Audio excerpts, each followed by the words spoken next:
Non mais l'heure est grave en fait, il y a tellement de livres autour de moi que je sais même pas par quoi commencer.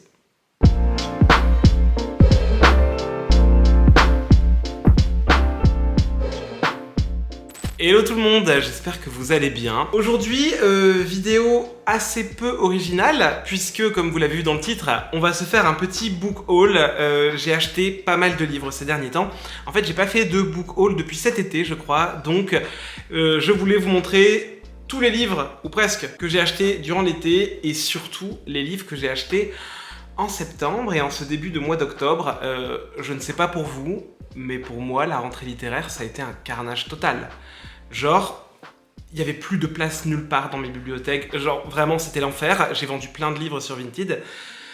Et en fait, tout est déjà re-rempli parce que j'ai complètement craqué mon slip. Histoire de ne pas trop vous écraser sous le poids de ma consommation, je ne vais pas tout vous montrer. Par exemple, il y a pas mal de mangas que j'ai reçus de la part des éditions Pika, avec qui je suis, on va dire, en semi-partenariat, que je ne vais pas forcément vous montrer là dans cette vidéo, mais dont je vous parlerai plutôt dans un update lecture spécial manga. Et il y a certains livres, je pense, que je vous ai déjà montré dans des vlogs ou entre deux vidéos que je vais pas forcément remontrer.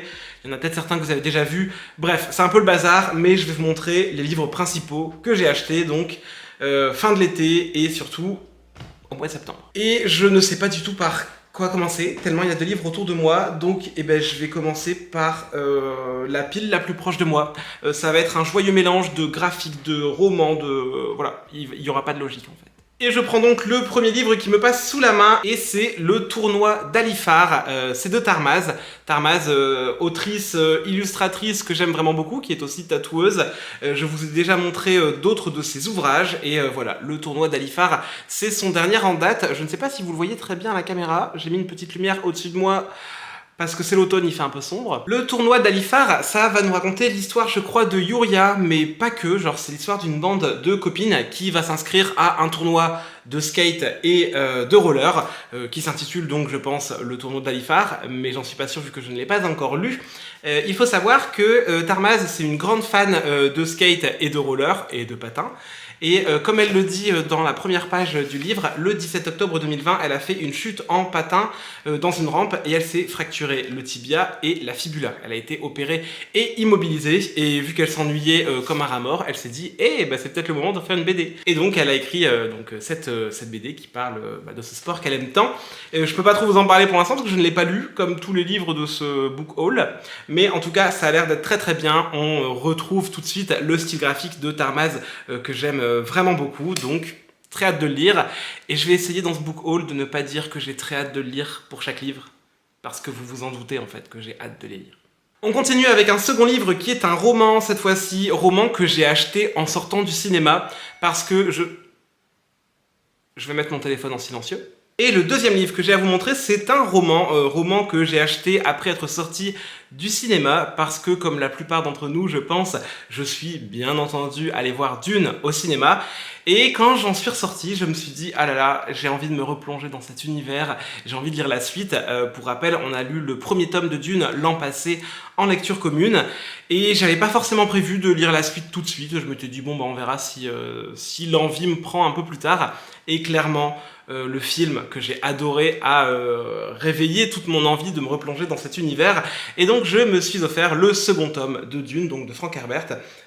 J'ai pris le format souple qui est sorti chez Robert Laffont parce que c'est illustré par Aurélien Polis et que j'adore cet illustrateur. D'ailleurs, je ne sais pas si vous vous souvenez, mais à l'époque de la lecture commune, j'ai lu Dune dans son grand format en hardback que j'ai au final offert à un ami, et j'en ai profité pour me racheter le premier tome dans cette collection-là parce que vraiment, je les trouve trop beaux. Ensuite, je vous en avais parlé lorsqu'ils ont lancé leur campagne de financement, mais j'avais participé à la campagne pour financer Férocité, donc le recueil de nouvelles paru chez les éditions Silex. Et j'ai finalement reçu mon exemplaire. Il a été donc entièrement financé grâce aux dons, et puis voilà, on l'a reçu courant de l'été. Férocité, c'est un recueil donc de nouvelles qui ont pour thème la fantaisie animalière. Ça regroupe des nouvelles d'auteurs que j'aime vraiment beaucoup, en particulier la nouvelle de Monsieur Loup, celle de Fran Basile. Bref, il y a vraiment des gens que j'apprécie beaucoup qui sont dans ce livre, et cette édition, elle est juste magnifique.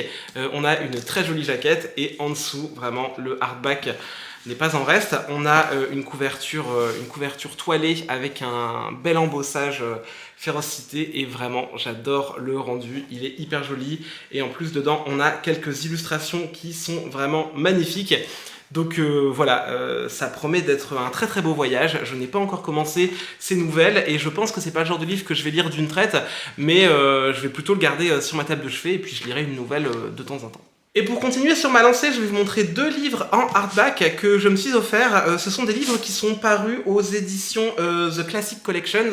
Donc vous savez, ce sont des livres que vous pouvez trouver chez votre marchand de journaux. Et donc ce sont des classiques du fantastique. J'ai donc acheté Frankenstein de Mary Shelley. Vraiment, j'adore la couverture, j'adore l'édition. Je suis allé me renseigner un petit peu, et apparemment la traduction n'est pas trop ancienne. Donc je pense que le livre devrait être plutôt agréable à lire. Je l'ai acheté parce que c'est un classique du fantastique et que je n'ai jamais lu Frankenstein. Clairement, j'ai pas l'intention de le lire tout de suite, mais voilà, je me dis le livre est hyper joli, je l'ai eu pour même pas 10 €, ça fera très joli dans la bibliothèque. Puis voilà, c'est le genre de classique que je lirai au moins une fois dans ma vie, donc autant me l'offrir. Et toujours dans la même collection, je me suis offert Dracula de Bram Stoker, et là vraiment, la beauté de la couverture, je suis ultra fan. Je pense que c'est le même traducteur qui a travaillé sur Frankenstein et sur Dracula. Ce sont des traductions qui datent un petit peu, hein, parce que si c'est aussi peu cher chez le marchand de journaux, c'est que les frais d'édition sont un peu moindres, je crois, au niveau des traductions. Mais voilà, ça a l'air tout à fait lisible. Et Dracula, je l'ai lu quand j'étais plus jeune, dans une version abrégée. Et je suis plutôt curieux de découvrir le texte intégral, et voilà, ça va juste être une beauté dans ma bibliothèque. Au tout début du mois d'octobre a eu lieu, tout près de Lille, le salon littéraire des Aliénales. C'est un salon littéraire où il y a des auteurs et des autrices qui viennent. C'est globalement du fantastique, de la fantasy, du young adulte qui est présenté aux Aliénales, et comme vous vous en doutez, j'ai fait quelques petits achats sur place. J'ai eu l'occasion de rencontrer Estelle Faye, que je n'avais encore jamais rencontrée, et ça a été vraiment une super rencontre. Vraiment, ça m'a fait super plaisir de pouvoir la rencontrer enfin. Et je me suis offert Wijiko, qui est paru aux éditions Albin Michel Imaginaire. Bien entendu, j'ai eu ma petite dédicace, et c'était vraiment une super rencontre. Wijiko, ça va nous raconter l'histoire d'un homme qui s'appelle Jean Verdier, c'est ça, qui est envoyé sur une île, sur les côtes de la Basse-Bretagne, c'est ça, pour capturer un noble. Et d'après ce que j'ai compris, ils vont être bloqués chez ce noble à cause d'une tempête. Et en gros, le noble va lui dire j'accepte de vous suivre une fois que la tempête sera finie, mais d'abord je vais vous raconter une histoire. Et il lui raconte une histoire qu'il a vraiment vécue il y a je sais pas combien de temps, l'histoire d'un naufrage. Et j'imagine qu'il va certainement y avoir des éléments fantastiques et des créatures. J'ai pas trop envie d'en savoir plus parce que vraiment c'est un roman hyper court. Je suis très très étonné. Parce que souvent, chez Albin Michel Imaginaire, on a quand même des gros pavés, et là, ça fait 250 pages. Je pense que ça va se lire assez rapidement, et c'est super cool, parce que c'est vraiment le genre d'ambiance un petit peu huis clos, un peu fantastique. Apparemment, il y a un petit soupçon d'horrifique, et je suis persuadé que ça va me plaire. Donc vraiment, j'ai très hâte. Et j'avais dit que je ne le dirais pas pendant la vidéo. Mais vraiment, j'ai trop hâte. Et toujours de Estelle Faye, mais dans un autre registre, je me suis offert en avant-première parce que quand je suis arrivé au salon, il n'était pas encore sorti, mais il me faisait envie, il me faisait de l'œil depuis des semaines. D'ailleurs, je vous en avais un petit peu parlé dans ma vidéo pâle pour le Pumpkin Autumn Challenge. Je me suis offert L'Arpenteuse de rêve. C'est publié chez Rajo, et vraiment pareil, la couverture, là, il y a des petites dorures dans les étoiles et tout. Il est magnifique. Dans L'Arpenteuse de rêve, on va suivre le personnage de Miri. Miri qui a le pouvoir de voyager dans le rêve des autres. Et d'après ce que j'ai compris, ce pouvoir a causé la perte de sa plus jeune sœur. Et depuis ce jour, Miri s'est promis de ne plus utiliser son don, sauf que un jour va apparaître un genre de mal qui transforme les rêves des gens en cauchemars. Et ce mal va menacer, je crois, un de ses frères, ou un petit dont elle s'occupe, qui s'appelle Miracle. Et pour venir contrer ce mal, Miri va devoir réapprendre à utiliser son don et à voyager dans les rêves des autres. C'est à peu près tout ce que je sais. Je sais que c'est du young adulte, ça a l'air vraiment hyper bien, et puis voilà, la beauté de cette édition, tout m'a donné envie dans ce livre. Donc je vous en parlerai un petit peu plus en détail une fois que ce sera lu, et je pense que ça devrait se faire assez rapidement parce qu'on est sur un texte pareil, assez court, qui fait environ 350 pages. J'espère sincèrement que je ne suis pas en train de vous assommer avec toutes mes acquisitions parce qu'il y a encore pas mal de livres. Toujours au niveau de mes acquisitions au Aliénal, j'ai pu rencontrer une autrice dont on me parle depuis très longtemps et que je n'ai encore jamais lue. J'ai pu rencontrer Aurélie Wellenstein, je sais pas trop comment est-ce qu'on dit son nom de famille, donc désolé si je l'écorche, et je me suis offert Yardam, qui est une de ses dernières sorties, même si depuis elle en a sorti d'autres. C'est paru chez Scrineo, et dans Yardam, on va suivre la ville de Yardam, qui est en proie à une épidémie de folie. Folie, donc voilà, qui est une maladie qui est sexuellement transmissible, et on va suivre des personnages qui vont essayer de s'en sortir.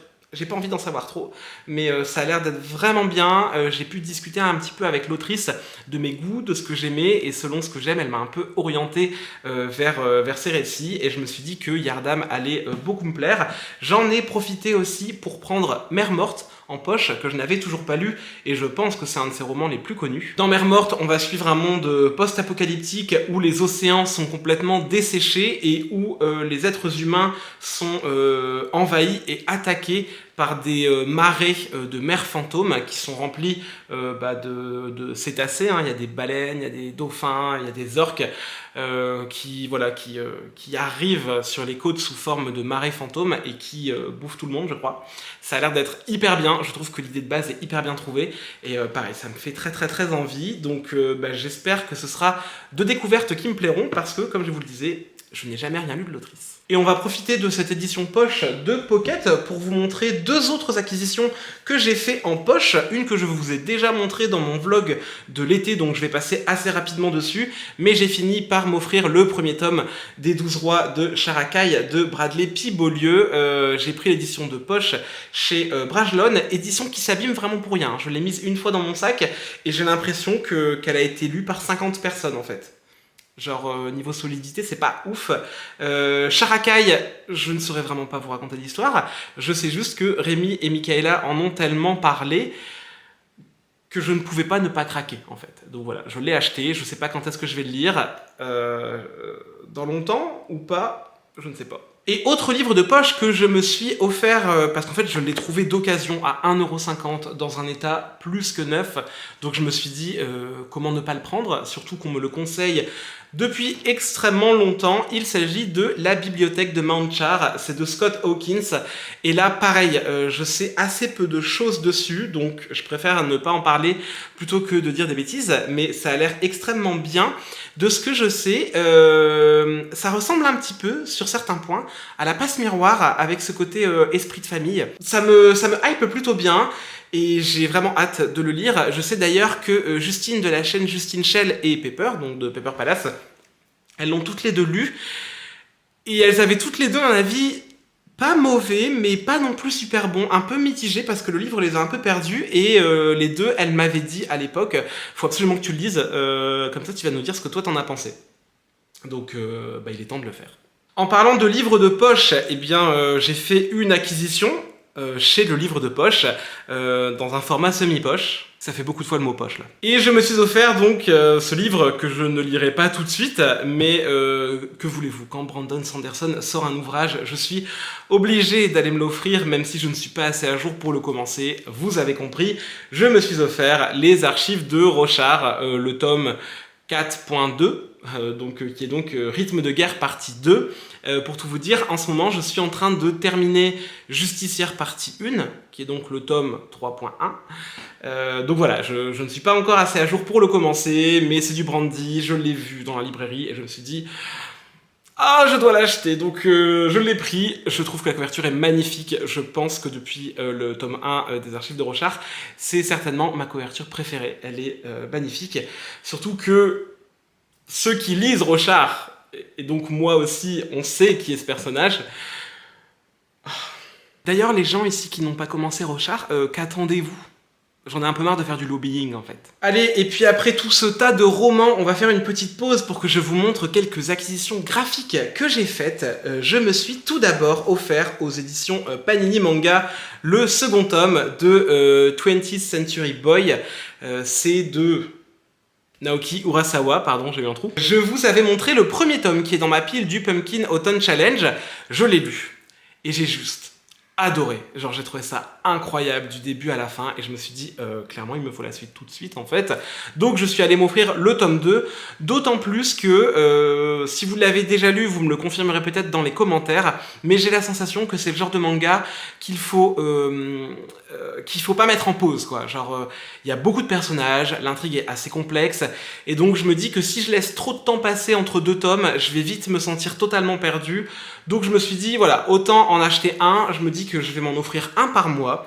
Et comme ça, je finirai l'intégrale dans presque un an, vu qu'il y a 10 tomes. Mais je me dis qu'en lire un par mois, c'est plutôt cool. Ça espace un peu les dépenses. Et ça me permet quand même d'avoir un rythme assez constant pour pas me sentir perdu. Mais clairement, si vous n'avez jamais lu 20th Century Boy, c'est de la bombe en fait. Genre, lancez-vous, c'est complètement fou. Je vais pas me risquer à tout vous détailler ici en détail parce que l'histoire est assez complexe.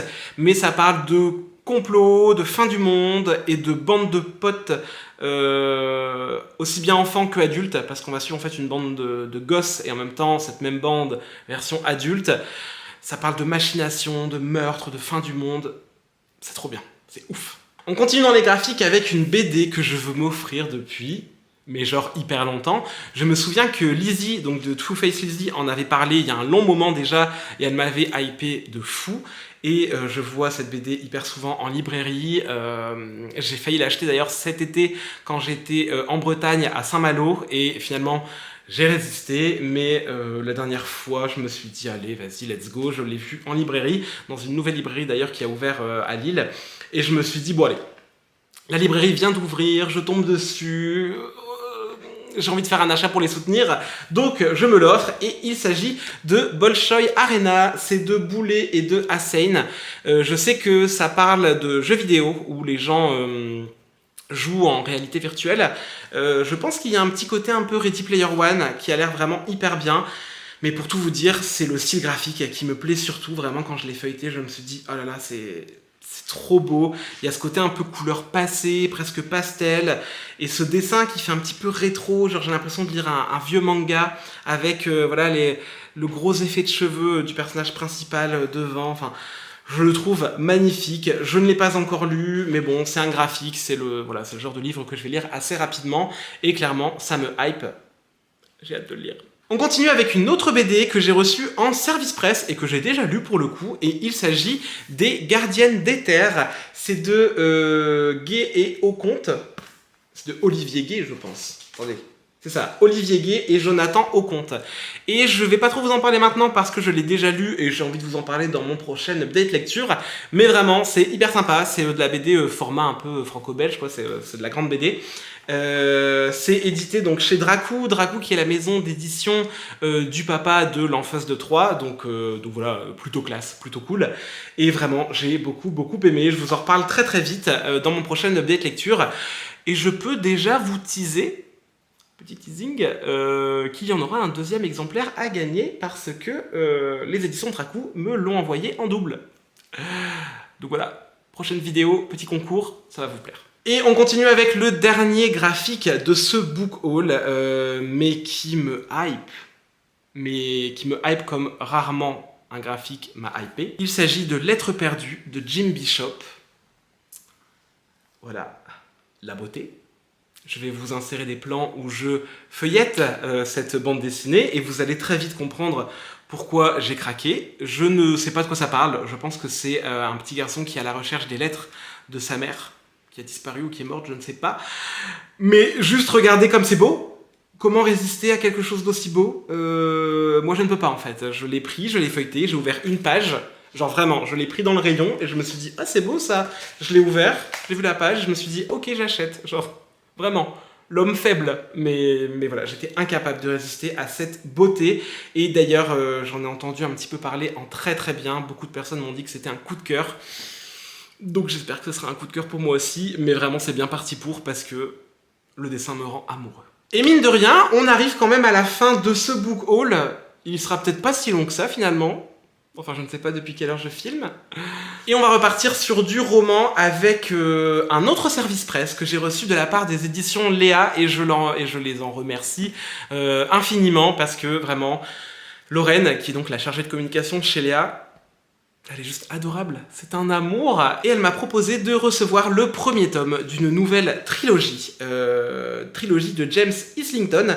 C'est la trilogie de Licanius et le premier tome s'intitule L'ombre du savoir perdu. Et une fois encore, regardez cette couverture, regardez cette beauté. Vraiment, je le trouve magnifique. Vraiment, je le trouve hyper beau. Il est tout floppy. Et puis, je sais pas, j'aime bien la mise en page, j'aime bien le papier. Je le trouve magnifique. L'histoire a l'air assez complexe. J'ai lu le résumé que j'ai compris, hein, là-dessus, il n'y a pas de problème.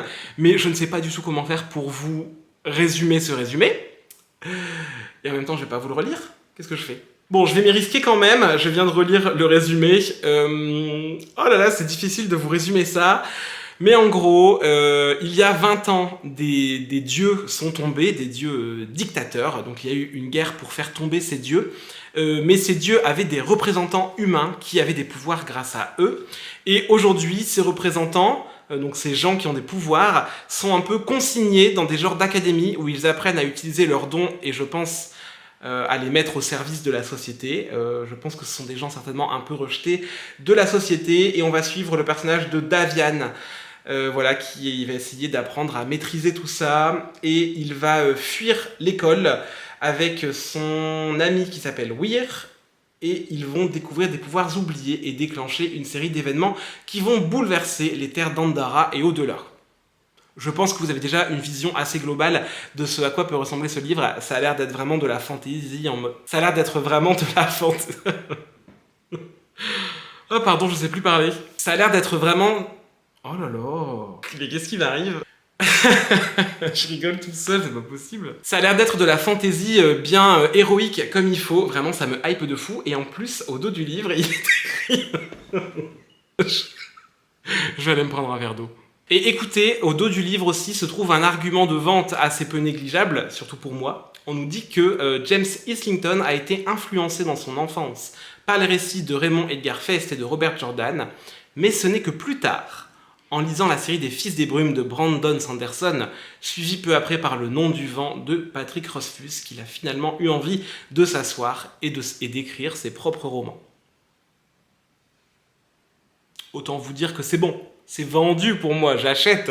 Enfin, j'achète, non, je ne l'ai pas acheté pour le coup. Mais ça a l'air d'être vraiment excellent. Et rien que de le feuilleter, là, j'ai envie de mettre toutes mes lectures en pause pour me jeter dedans corps et âme. Et je pense que je vais faire ça dans pas trop longtemps parce que j'ai hâte de vous en reparler.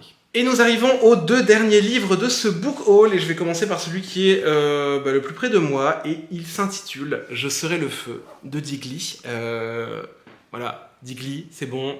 Vous l'achetez, moi je l'ai acheté, on passe au prochain. Non mais voilà, vous savez que Digli, c'est certainement une de mes autrices préférées, je l'aime tellement, je la trouve sensible, je la trouve intéressante, et puis grâce à elle, j'ai ouvert mon horizon littéraire, et pas que, à plein de choses.